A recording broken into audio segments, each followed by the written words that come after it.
everyone, welcome to Sunrise Extra on a very busy Thursday. Thank you for joining us. We have been following all morning a protest demonstration in Portland's Pearl District. There you see... There's the mayor. Is that the mayor? Okay, that is Mayor Ted Wheeler with a garbage bag and trash picker-upper doing his part to clean up his neighborhood in Portland's Pearl District. This is near Northwest 10th and Gleason, where he was on a video conference call for the city budget approval yesterday. And yesterday morning, hundreds of demonstrators started gathering outside of his building to send him the message to defund police even further than they actually did. They ended up staying there all day and all night, then blocking the streets. You see all of the graffiti there on the buildings and businesses in the Pearl District left over that they are working to clean up this morning. We want to bring in reporter Bryant Clerkley, who just listened in on an interview with the mayor who came out of his building to talk about this whole situation. Hey, Bryant, can you tell us what Mayor Wheeler said?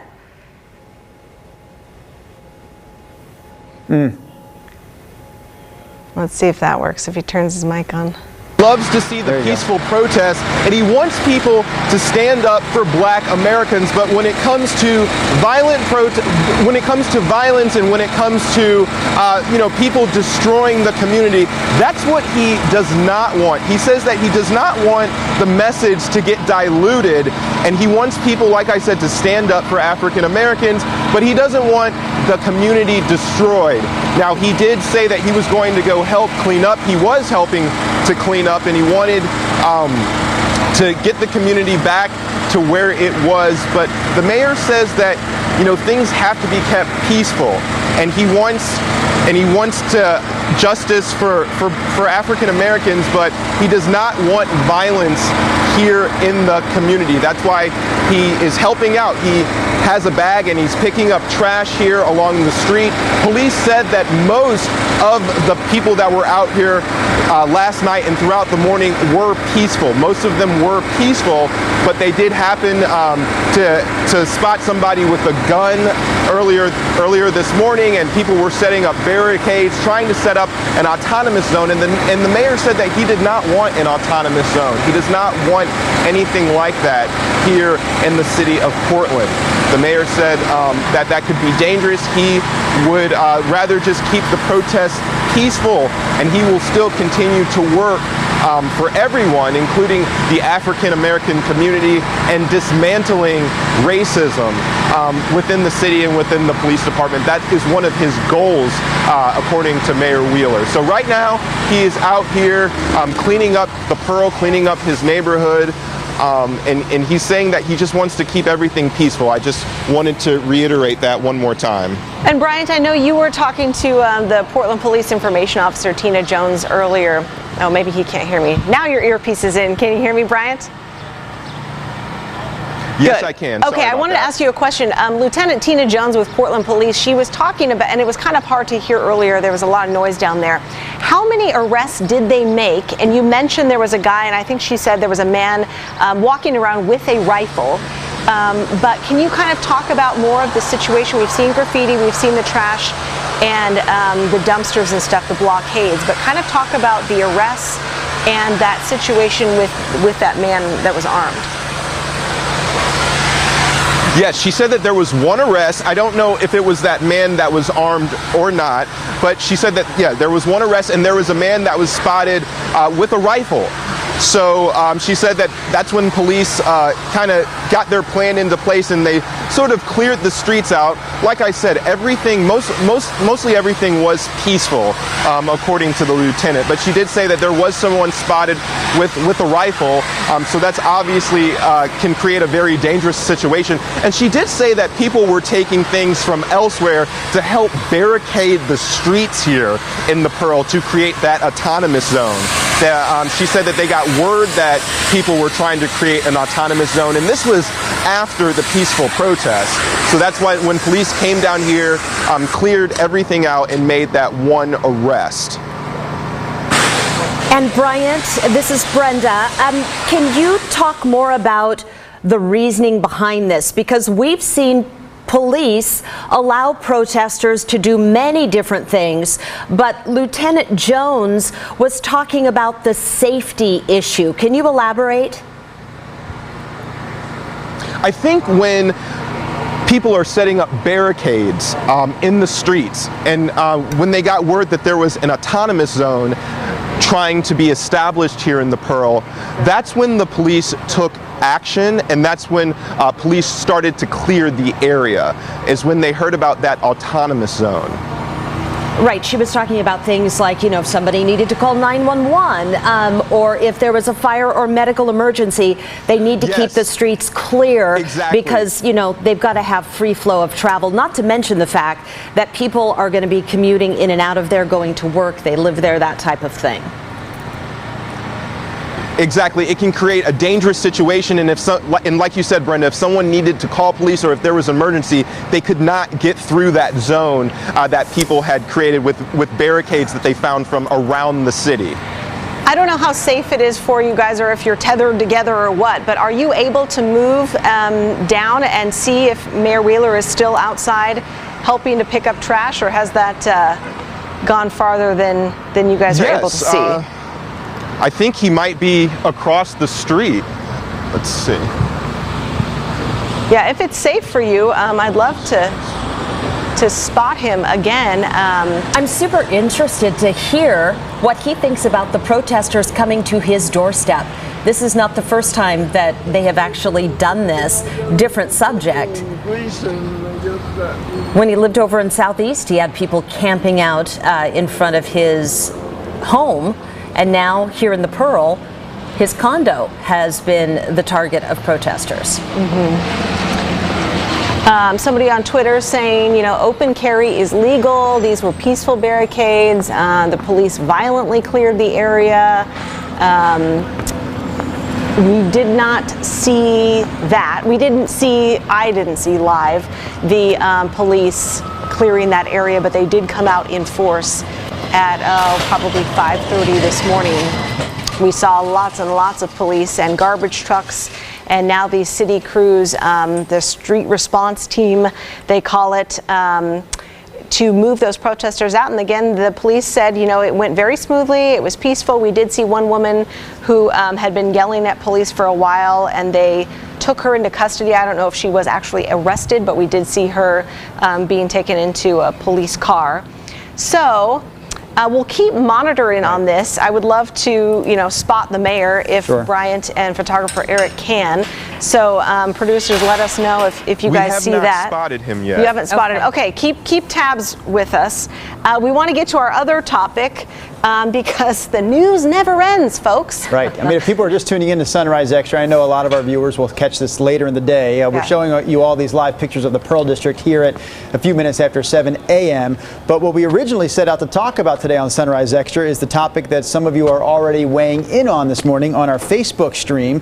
So thank you for joining us. I know there are hundreds of you watching us right now. The way we posted the question earlier, talking about Governor Kate Brown yesterday, making the announcement that starting next Wednesday, it will be mandatory in several counties in indoor spaces for people to wear masks. A lot of our viewers I know have already been wearing their masks in indoor places, but now it becomes mandatory. Places. You don't have to do it at your house or your own car if you're with yourself. And again, it involves several counties throughout the state, and the mandatory mask wearing, if you will start next Wednesday.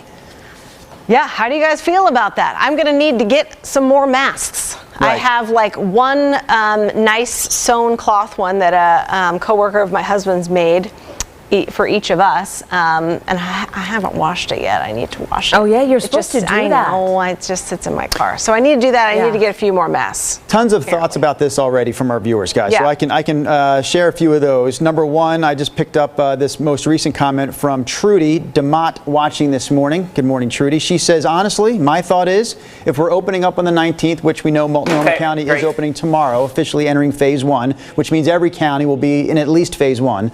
She says if we're all back open by the 19th, why are we not required to wear the masks sooner? Why are we waiting until the 24th?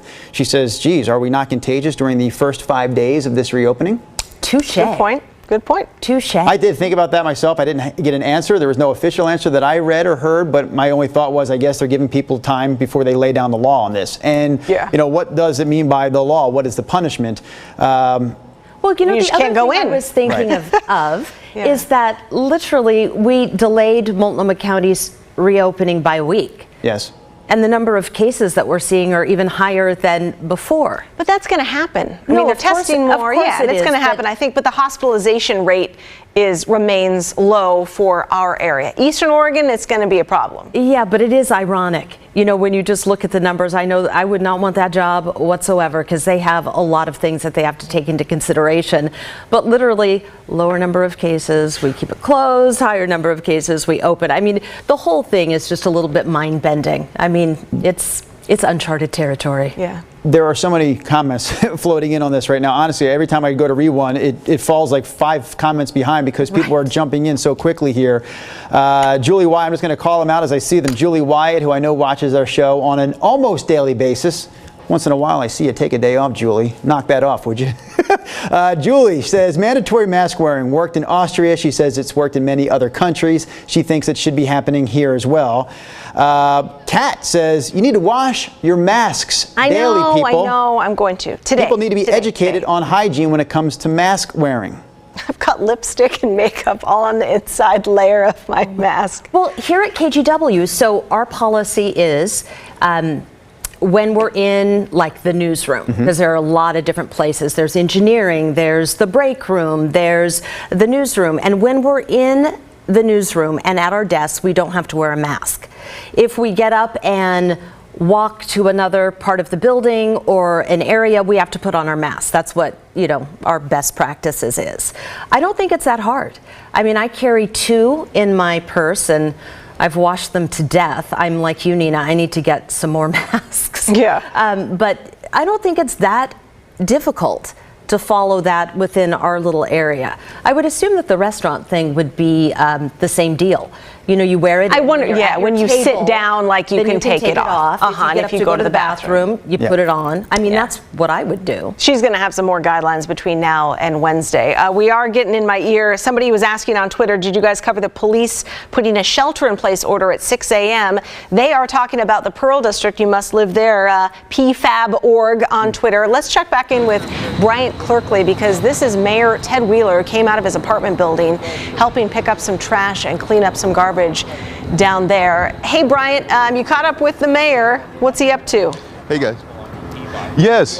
Hey, Mayor, do you mind if I just talk to you real quick? I'm sorry to bother you. So, Mayor Wheeler, why was it so important for you to get out here and to help out and to help clean up the neighborhood? Well, first of all, somebody's got to do it, and I'm the mayor, and I see it as my responsibility to help clean up the mess that was left last night.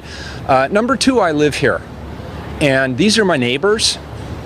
And I'm sure they're not very happy this morning. They're probably not really excited to be my neighbors at the moment. So I'm out here doing my part. And it's actually cool to see a lot of other neighbors are coming down to help. A lot of people want to make sure that the small businesses that lost some of their equipment get it back. These tables here belong to Faux Vaughn, which is mom and pop business here. They were stacked in the middle of the street. And they could have gotten taken away, and I wanted to make sure that they got back to the people who own them. These restaurants are going to open tomorrow. Multnomah County is opening tomorrow, and they need their equipment back. And Mayor, what do you think about the protesters coming up to your home and coming up outside your door? What do you think about that? So this may surprise you a little bit. I think it's not unusual. I'm not the only mayor in the United States that has demonstrators coming to my door. I think it's just sort of an accepted tactic. The only thing I regret about it, to be honest with you, is that I live in a building with several hundred other people, and a lot of them don't necessarily want demonstrators coming up to their door. And so I'm here temporarily. Obviously, I'm renting. When I think of where I'm going to be next, it'll probably take into account the fact that my neighbors don't necessarily want to be up all night hearing people shout obscenities about me. And we were talking earlier, and you said that the peaceful protests you're all for, and dismantling white supremacy and racism and all that. It's just the autonomous zone. You don't like that idea. You do not want that. If the autonomous zone that they want to set up here is like what they have in Seattle, I 100% am opposed. Because what I'm hearing about the autonomous zone in Seattle is, number one, they have armed people walking around. Number two, they're asking people for their papers at the entrance to the autonomous zone. That doesn't sound great. And number three, although I can't confirm it, I'm hearing rumors that businesses within that autonomous zone were actually being shaken down for protection money.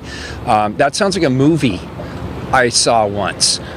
So I don't know which of those are fact and which of those things are fiction, but that's not the way to go. And frankly, it's a distraction from the main message of the movement. And the movement's really important. This is about racial justice. This is about equity. This is about dismantling systematic racism. And those are really important values. And we're all now pulling together and we're moving in the same direction as a community and a country.